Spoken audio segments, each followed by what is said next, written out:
Welcome to the biggest deal I ever sold. Today, I'm talking with Geoff Bray about his $2 million deal, what the difference is between an agent and an advisor, and how you should handle the situation when a client throws $100,000 at you in a duffel bag. The biggest deals in real estate and the stories behind them. Hosted by serial entrepreneur Bill Svoboda.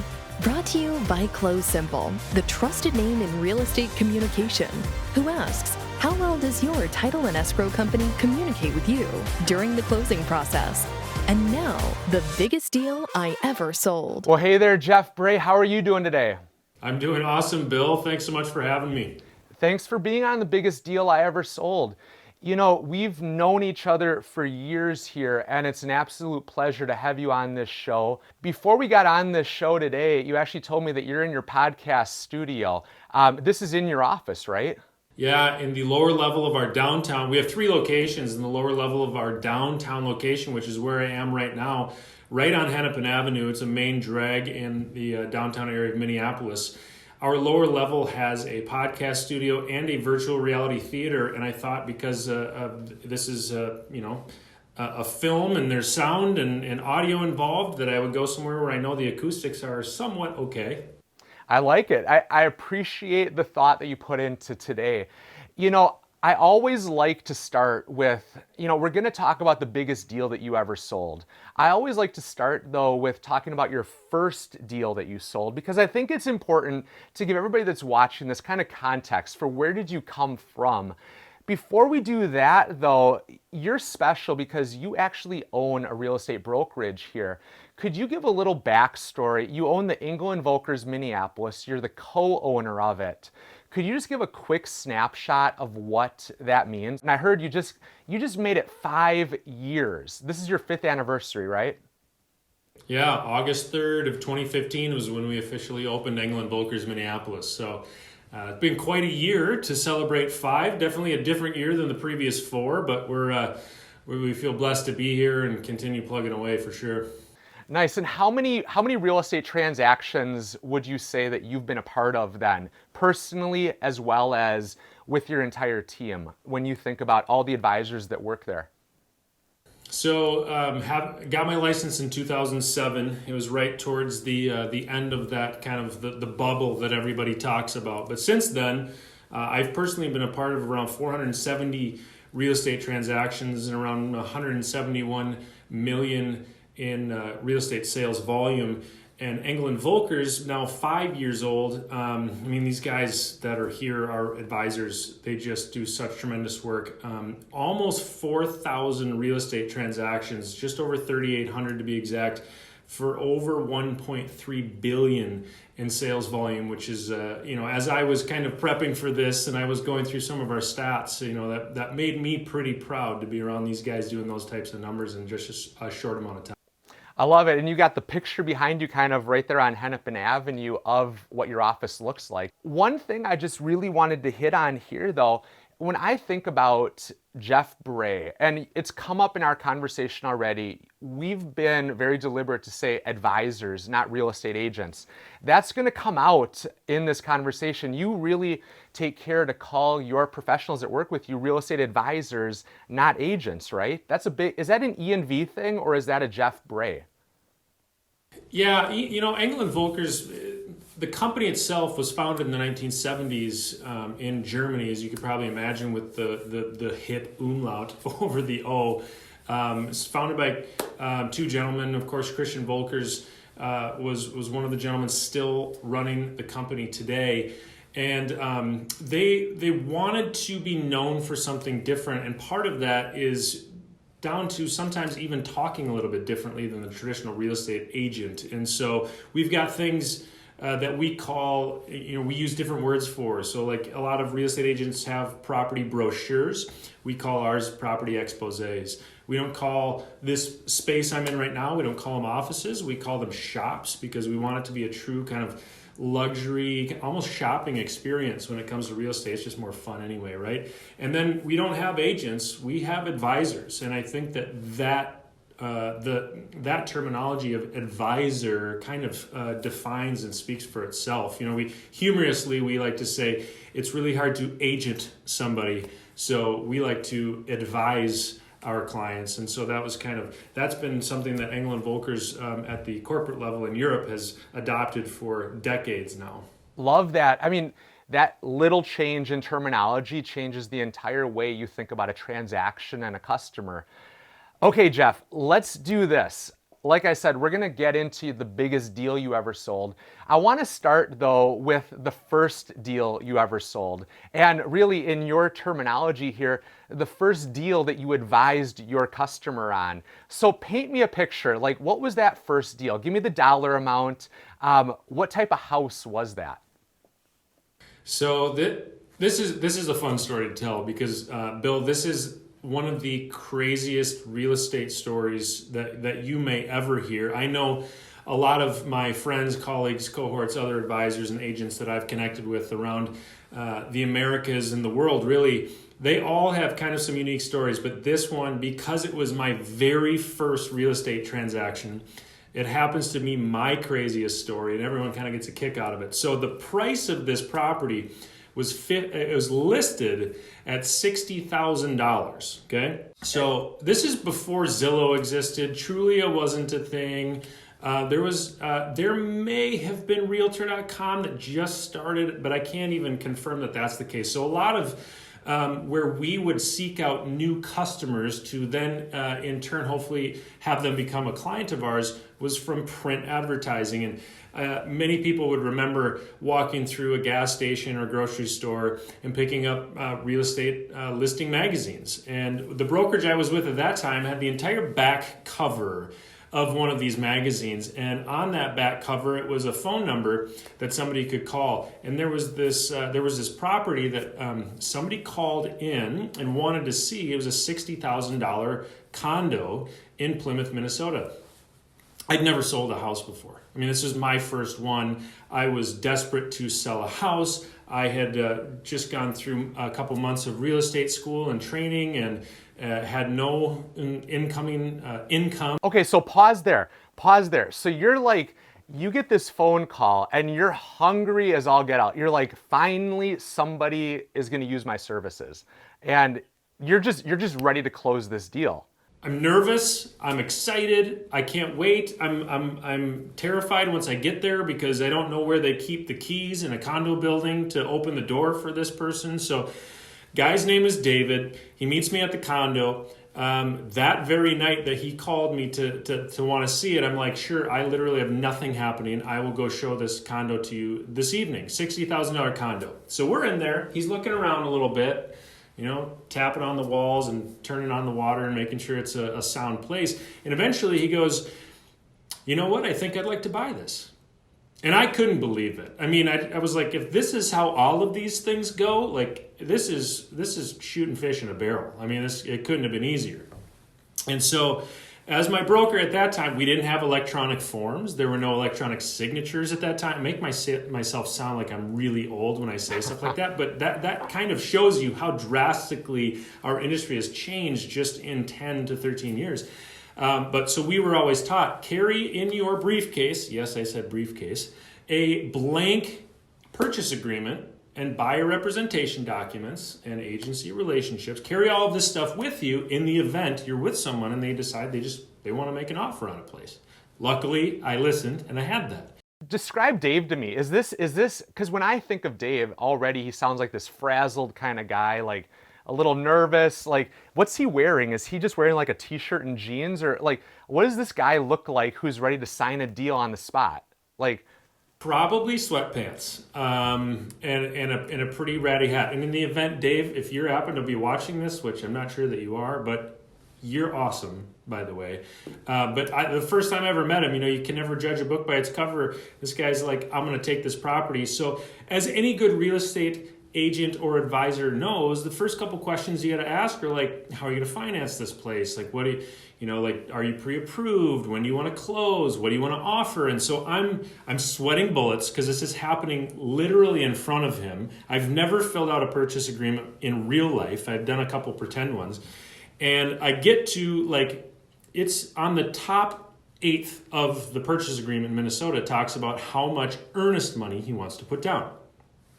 So earnest money is money you give the seller if they accept the offer right away, so that you don't just walk away. It keeps you earnest into purchasing the property, right? And so I was taught by my broker in those early stages, the more earnest money a buyer puts down, potentially the more negotiating power they have, because they're showing the seller how sincere, how serious they are. You know, if you put down $10,000 in earnest money, you're probably not just walking away for no reason from buying that house. So I'm telling him this as I'm also trying to fill out the purchase agreement, freaking out, sweating. I probably couldn't have looked more young and nervous. And are you doing this? Where are you doing this? Like, is it on the island in that condo, or is this outside? Like, where's this taking place?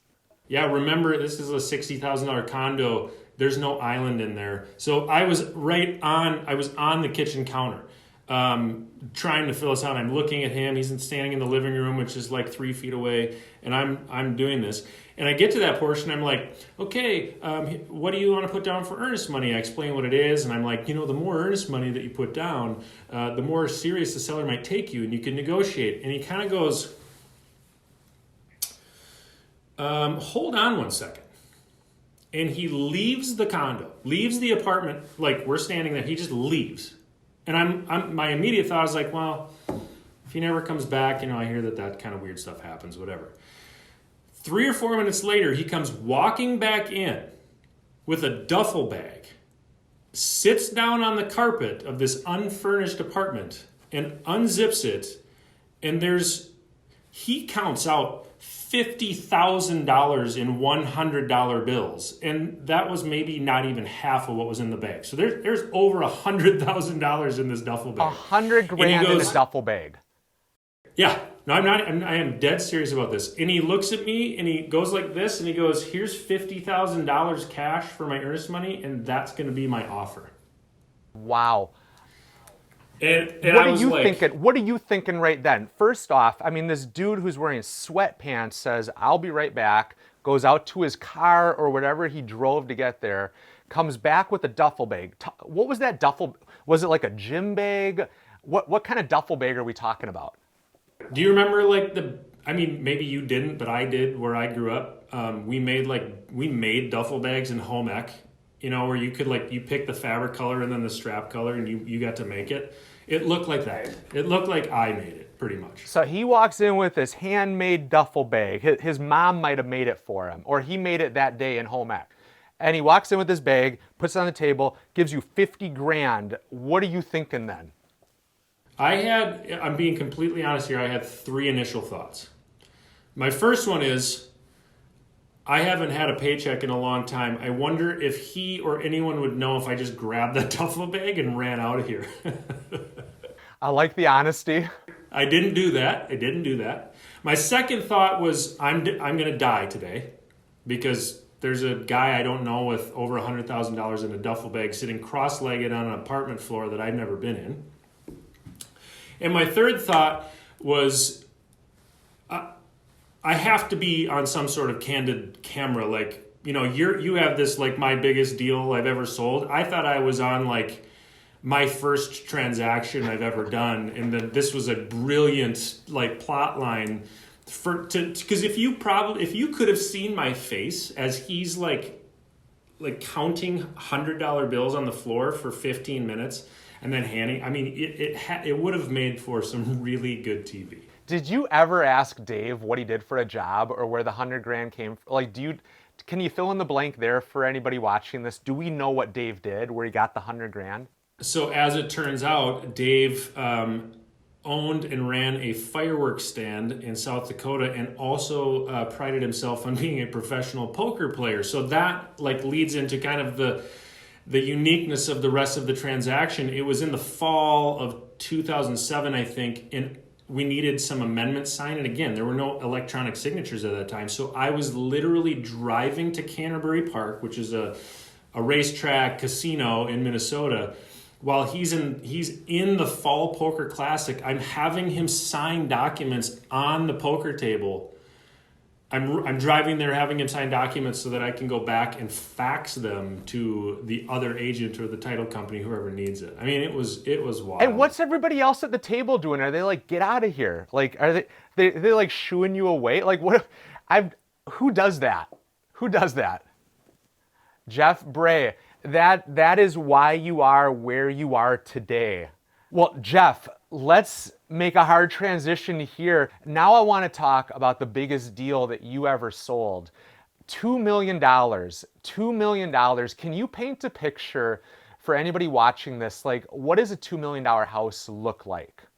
Well, typically in Minnesota, if you're paying, in that price range, you're going to be able to at least throw a rock to some body of water. And this house was no stranger to that. It was a house that was on a pretty significant lake in the Twin Cities. And look, I've seen episodes of your show. I know some of the people you talk to. Actually, some of the people you talk to, I know personally.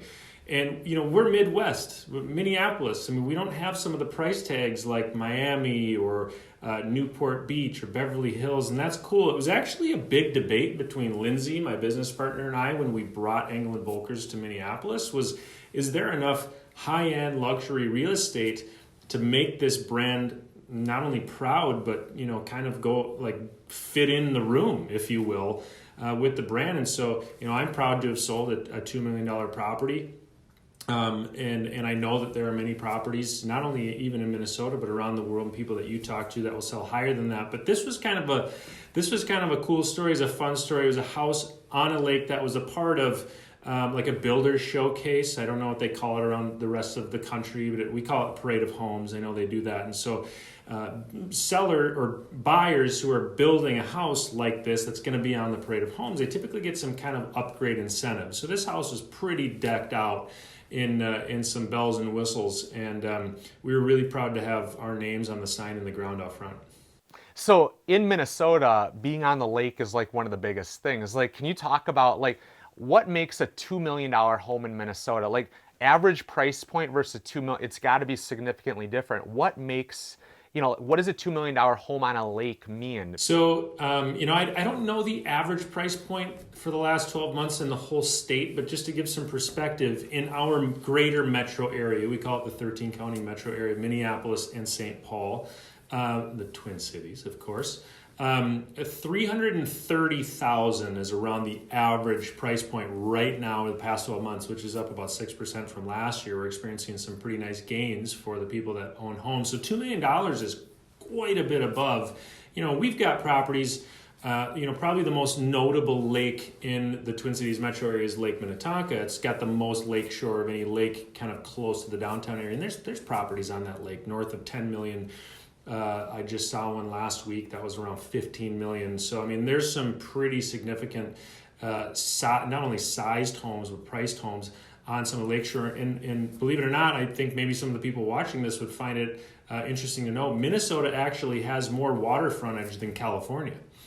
Ours is just in the form of lakes. And if people wanna move here from other states to Minnesota, I'm sure you're willing to sell them a home too, right? If they want one of those lakefront properties. Plenty of shoreline for you to enjoy here in Minnesota. One of the most interesting stories of that particular transaction was I had that house listed, and the person who ended up eventually buying it wanted to come in, and they didn't want to use a real estate agent themselves. They wanted to represent themselves. This person happened to sell medical device, and a very intelligent person, but real estate's kind of a different ballgame from that. And so he took it upon himself for his family to write his own offer to purchase. And it was a one-page document typed out with a couple different things, and anyone who knows, one page covers maybe 1/30th of the information needed to actually purchase a house. And so we had some things to work through there, and kind of like, I understand that you don't necessarily need to have an agent involved, and that's totally fine, but a one-page purchase agreement for a $2 million property is probably not going to give you any sort of protection moving forward. So that was kind of wild, but we ended up getting it done, getting it closed, and the sellers moved off to Colorado, and it was a happy ending for everybody. So, question on that. I assume you deal with some pretty, how would we say it?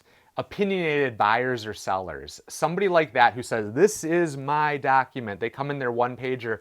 How do you deal with that? Like, how do you, I assume it's a different type of dealing with them versus the guy with the $100,000 in the duffel bag. That guy, you're just like, give me the money.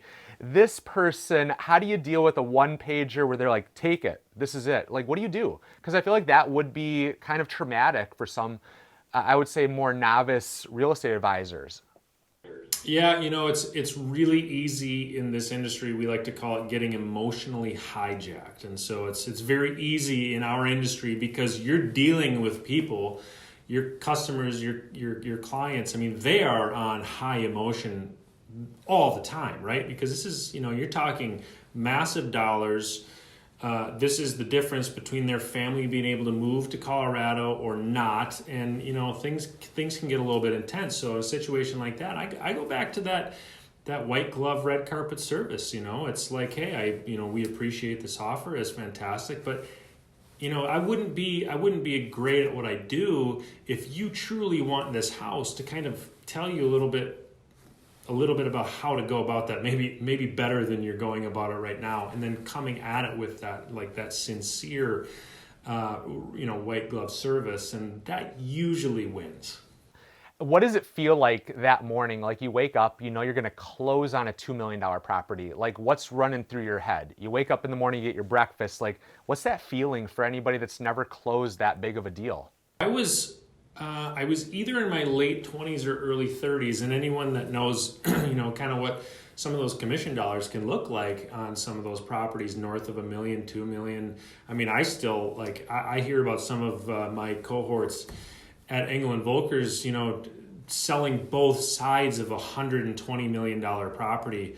It kind of makes my eyes fall out of my head. But, at that time, it was, I think one of the things that got me to where I am was, you'd think waking up knowing you're closing on a $2 million house, it's a financial game changer for you as the agent with that sort of kind of big payday. But I really never spent any time thinking about that aspect of it. I always just thought of, if I do a great job taking care of these people, if I do a great job taking care of everybody and getting them to their end goal of selling this property, moving on to their dream home or whatever it is, that kind of financial piece usually just takes care of itself. It's a side effect. And yes, it can be a really great one in our industry. That's kind of a long answer to that question, but it really came down to I was genuinely excited for them because they were accomplishing what they set out to do. And the cool side effect was it felt accomplishing for me. There you go. Well, Geoff, it's been such a pleasure talking to you here so far. If you left everybody with one takeaway, what's one thing that every person listening, no matter if they're a real estate professional, if they're like you were before real estate in med device sales, or if they're just sitting at home going like, I'm trying to figure out what to do with my life here. I have to hit reset and I'm trying to figure it out. What's one bit of advice that you would tell any person watching that you just love to leave them with? I don't know if this is overly cliche, but it kind of comes down to two things for me. And I tell this to our advisors all the time. Number one is always bet on yourself. If especially right now, I mean, I don't know when this is going to air and I don't know how long this will be available for people to watch, but look, it's no surprise we can talk about it. We're in the middle of one of the craziest times in the history of the world. We're in a pandemic that nobody quite knows how to deal with. And it's causing a lot of anxiety and a lot of fear and a lot of trepidation, and people are very uncertain about the future. But I used to say this to my wife. I met her in college, and I remember one night we both had pretty big tests the next day, and I was probably watching a football game and maybe drinking a beer, and she was nose deep in a textbook and just wouldn't stop studying. And I'd kind of glance at the notes and then watch the game, whatever. And she looked at me at one point and she said, "How are you so calm about your test? I mean, I can't calm my anxiety about mine." And I just kind of looked at her and I went, You're a junior in college and you're a straight A student. Have you ever gotten less than an A on any of your tests?" And she said, "No." And I said, "Well, why would tomorrow's be any different? You bet on yourself. You know that you're good at what you do. And nobody is going to affect you getting an A or you getting an F other than yourself. So if you always bet on yourself and you're the type of person who's always going to be okay no matter what, that's a very kind of freeing feeling. And I encourage everyone to try to find that. And on that same line, stop comparing and start competing. Comparing yourself to anyone else, Nobody who was ever great at anything ever did that. Okay? Wayne Gretzky, Jerry Rice, you talk the Beatles, they were never trying to be like anyone else. They were trying to be the best they can be. So comparing their game to someone was not their thing. Competing, and more importantly, competing against themselves all the time is what took them to the top. So always bet on yourself. Don't compare who you are or what you're doing to anyone else, but compete and constantly compete with yourself. That's great, Geoff. And I'll add a third thing or one more to that. When a customer gives you a duffel bag full of 100 grand, take that money all day long. That's my takeaway from today. Geoff, take it and you run. Take it and run. It's been such a pleasure chatting with you here today. Thanks for taking a few minutes out of your day. Keep going. You're doing a great job there. Thanks for being on the biggest deal I ever sold. And here's to your next big deal. Let's go get it. Hey, thanks so much for having me, Bill. This was a blast. Talk soon.